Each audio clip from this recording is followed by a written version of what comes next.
Can I say, on the basis of all the available public data that you refer to, many naysayers would argue that the cost-benefit analysis of demonetization is such that the cost that the economy had to undergo simply doesn't care with the benefit that we receive. How do I know the cost? Let me give you two examples of that.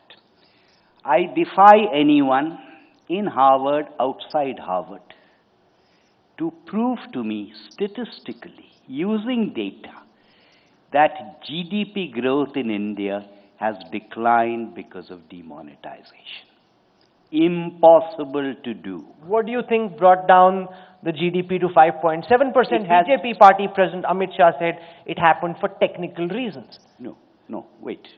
I'll comment on the technical.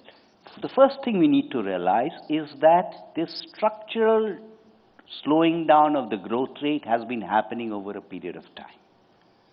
Sit down with the data, it will demonstrate it to you very clearly. I cannot speak on behalf of Mr. Amit Shah, but what one must is that when you are talking about 5.7%, there is a nominal GDP growth rate which is deflated by a GDP deflator to get the real. In this particular case, the nominal did not show a sharp deceleration. What happened is that the deflator went up in this particular case. Now, this is something that we know as a fact. Do we have a satisfactory explanation? The answer is no. So whether on GDP growth or whether it is on employment, we do not have data.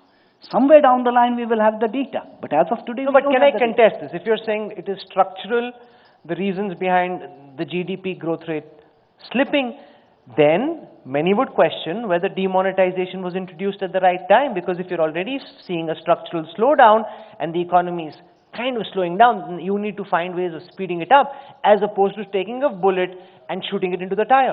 If it is a serious measure, there will never be a perfect time. The structural deceleration was being addressed through other instruments.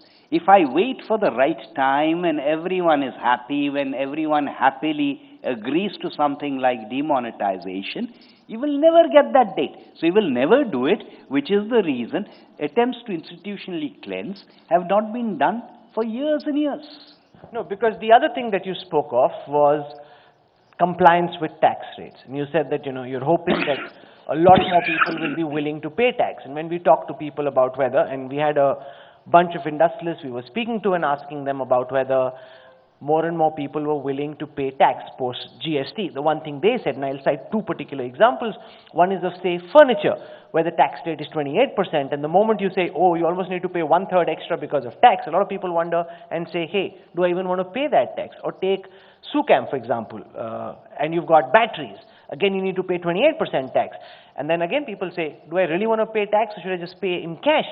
If the GST structure had been such that the rates were calibrated in a way that would induce people to go out and pay tax honestly, then maybe some of the tax avoidance that we're still seeing wouldn't have happened. Do you believe tax avoidance post-GST has come down, or do you concede that tax avoidance is still happening? No, we are now talking about indirect taxes. We are talking about indirect taxes. Now, first of all, when one talks about the GST rates, the eventual terminal destination, there is absolutely no doubt, should be a simplified GST rate, if not a single one, probably no more than 2. A lot of people focus on the 28%. Let us not forget that there are several which are 0% and 3%.